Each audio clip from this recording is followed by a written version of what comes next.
Hello friends, today we will talk about diagnosis, pathology, etiology and clinical symptoms of disease first. That includes diabetes, asthma, anemia and myocardial infarction. The main objectives of today's lecture are to get acquainted about various diseases like diabetes, asthma, anemia and myocardial infarction. Second, to know about how diabetes can be diagnosed and what are its clinical symptoms. And the third one will be to know what anemia is and how it can be diagnosed. And the fourth one to know about myocardial infarction and its symptoms. So first of all, we will discuss about diabetes. Diabetes describes a group of metabolic disease in which the person has high blood glucose, that is blood sugar, either because insulin production is inadequate or because the body cells do not respond properly to insulin or both. Patients with high blood sugar will typically experience polyuria, that is frequent urination.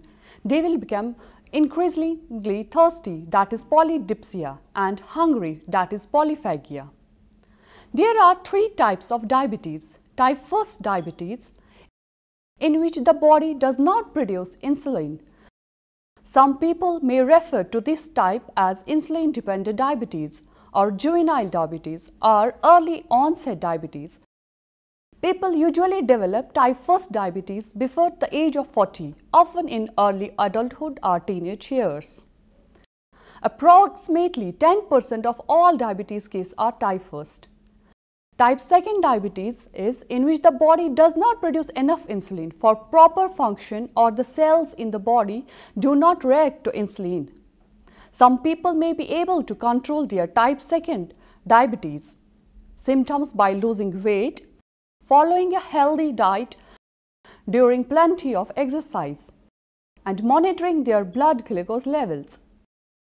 However, type 2 diabetes is typically a progressive disease. It gradually gets worse and the patient will probably end up have to take insulin, usually in tablet form. Men whose testosterone levels are low have been found to have higher risk of developing the type 2 diabetes. The third one is gestational diabetes.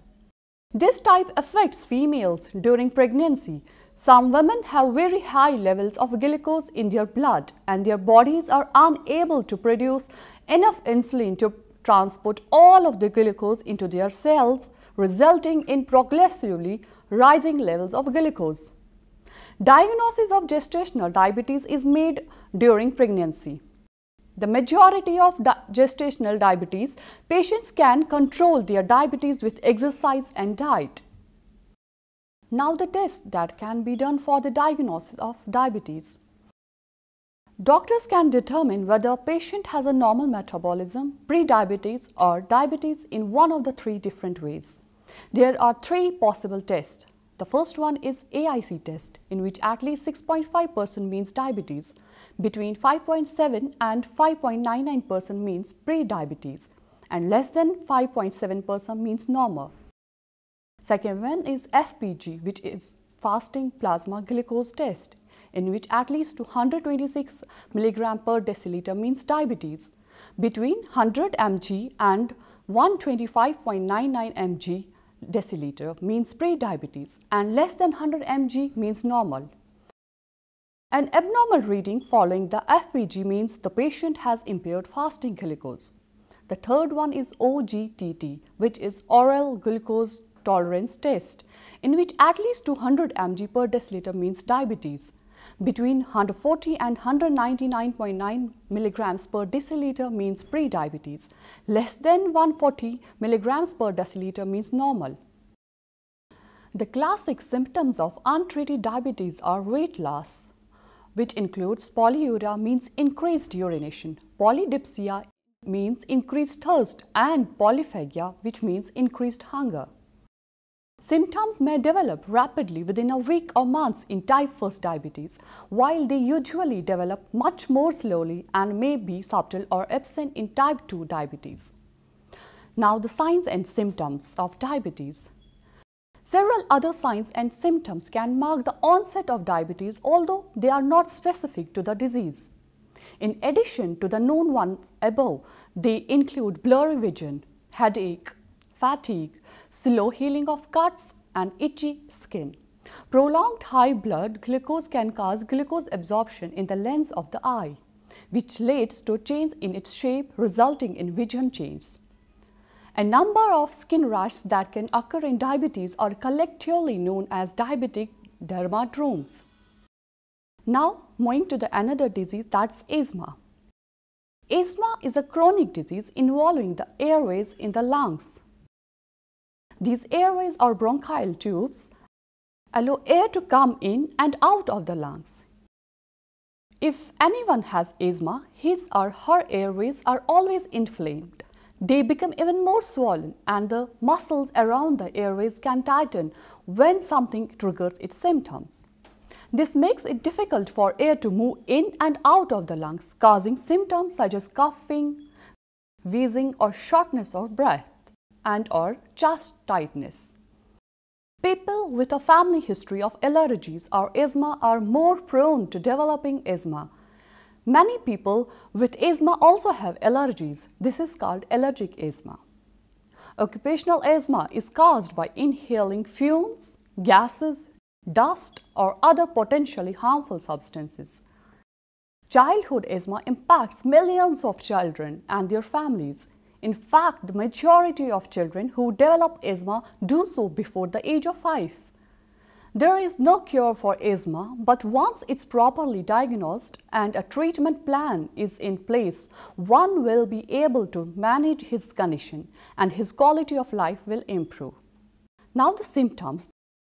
The most common symptom is wheezing.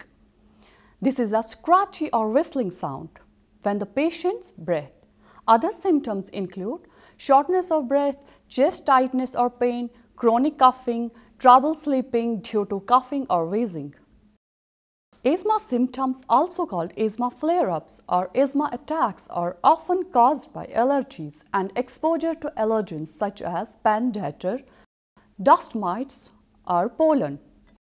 Non-allergic triggers include smoke, pollution, or cold air or change in weather.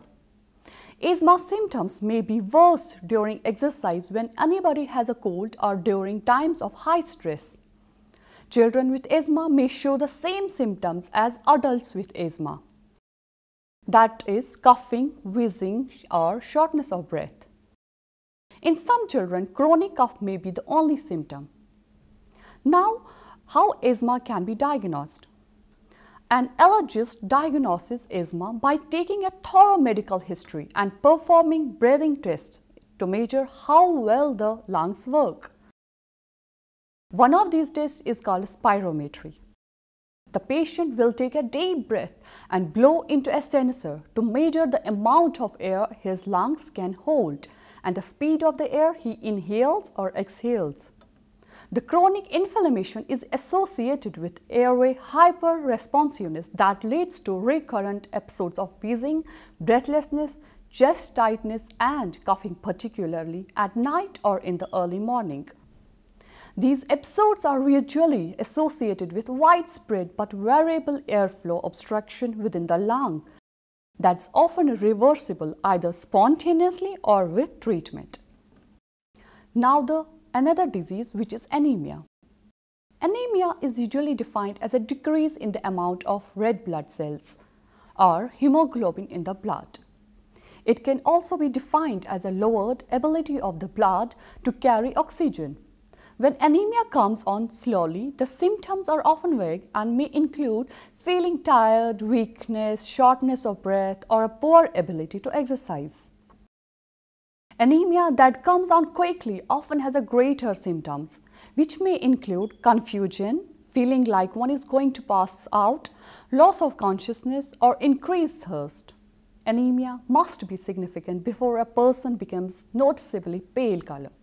Additional symptoms may occur depending on the underlying cause. There are 3 main types of anemia which occurs due to blood loss, due to decreased red blood cell production, and due to increased red blood cell breakdown. Causes of blood loss include trauma and gastrointestinal bleeding, among others. Causes of decreased production include iron deficiency, a lack of vitamin B12, that's thalassemia, and a number of neoplasms of the bone marrow. Causes of increased breakdown include a number of genetic conditions such as sickle cell anemia, infections like malaria, and certain autoimmune diseases. Diagnosis in men is based on hemoglobin of less than 13 to 14 grams per deciliter, while in women it must be less than 12 to 13 grams per deciliter. Further testing is then required to determine the cause. Now its signs and symptoms. Anemia goes undetected in many people and symptoms can be minor. The symptoms can be related to an underlying cause or the anemia itself. Most commonly, people with anemia report feelings of weakness or tired and sometimes poor concentration. They may also report shortness of breath on exertion. In very severe anemia, the body may compensate for the lack of oxygen carrying capability of the blood by increasing cardiac output. Chronic anemia may result in behavioral disturbance in children as a direct result of impaired neurological development in infants and reduced academic performance in children of school age. Restless legs syndrome is more common in those with iron deficiency anemia. Now, how it can be diagnosed? Anemia is typically diagnosed on a complete blood count. Apart from reporting the number of red blood cells and the hemoglobin level, the automatic counters also measure the size of the red blood cells by flow cytometry, which is an important tool in distinguishing between the causes of anemia. Examination of a stained blood smear using a microscope can also be helpful, and it's sometimes a necessity in regions of the world where automated analysis is less accessible. In modern counters, 4 parameters, which includes RBC count, hemoglobin concentration, MCV, and RDW, are measured, allowing others, hematocrit, MCH, and MCHC, to be calculated and compared to values adjusted for age and sex. Some counters estimate hematocrit from direct measurements. Reticulocyte counts and the kinetic approach to anemia have become more common than in the past in the large medical centers of the United States and some other wealthy nations, in part because some automatic counters now have the capacity to include reticulocyte counts. A reticulocyte count is a quantitative measure of the bone marrow's production of new red blood cells. Now the last disease, which is myocardial infarction. Acute myocardial infarction is the medical name for the heart attack. Heart attacks occur when the flow of blood to the heart becomes blocked. They can cause tissue damage and can even be life-threatening. A number of different factors may increase risk for a heart attack, including high blood pressure, high cholesterol, and diabetes. This is usually the result of a blockage in one or more of the coronary arteries. A blockage can develop due to a build-up of plaque, a substance mostly made of fat, cholesterol, and cellular waste products. Now its symptoms. The classical symptoms of a heart attack are chest pain and shortness of breath. The symptoms can be quite varied. The most common symptoms of a heart attack include pressure or tightness in the chest, pain in the chest, back, jaw, and other areas of the upper body that last more than a few minutes or that goes away and come back. Shortness of breath, sweating, nausea, vomiting, anxiety, a cough or dizziness, and a fast heart rate. It's important to note that not all the people who have heart attacks experience the same symptoms or the same severity of symptoms. Chest pain is the most commonly reported symptom among both women and men. However, women are more likely than men to have shortness of breath, jaw pain, upper back pain, nausea, and vomiting. Now, how it can be diagnosed? To determine whether a patient had a heart attack, the doctor will listen to his heart to check for irregularities in his heartbeat. He may measure his blood pressure as well. The doctor will also run a number of different tests if he suspects that he had a heart attack. An electrocardiogram, also known as ECG, may be done to measure his heart's electrical activity. Blood tests can also be used to check for proteins that are associated with heart damage, such as troponin. Other diagnostic tests, which includes a stress test to see how the heart responds to certain situations, such as exercise, an angiogram with coronary catheterization to look for the areas of blockage in arteries, and an echocardiogram to help identify areas of heart that are not working properly. Microscopically, the diagnosis of acute myocardial infarction rests on the presence of necrotic myocardium with an interface of acute inflammation separating it from viable myocardium. The earliest morphological characteristic of MI occurs between 12 and 24 hours after the onset of chest pain. As the infarct progresses between 24 and 48 hours, coagulation necrosis is established with various degrees of nuclear pyknosis, early karyohexis and karyolysis. The myocyte striations are preserved and the sarcomeres elongate. The border areas show prominent neutrophil infiltration by 48 hours. At 3 to 5 days, the central portion of the infarct shows loss of myocyte nuclei and striations. In small infarcts, the neutrophils invade the infarct and the fragment resulting in more severe karyohexis, that's nuclear dust. By 5 to 7 days, macrophages and fibroblasts begin to appear in the border areas. By first week, neutrophils decline and granulation tissue is established with neocapillary invasion and lymphocytic and plasma cell infiltration.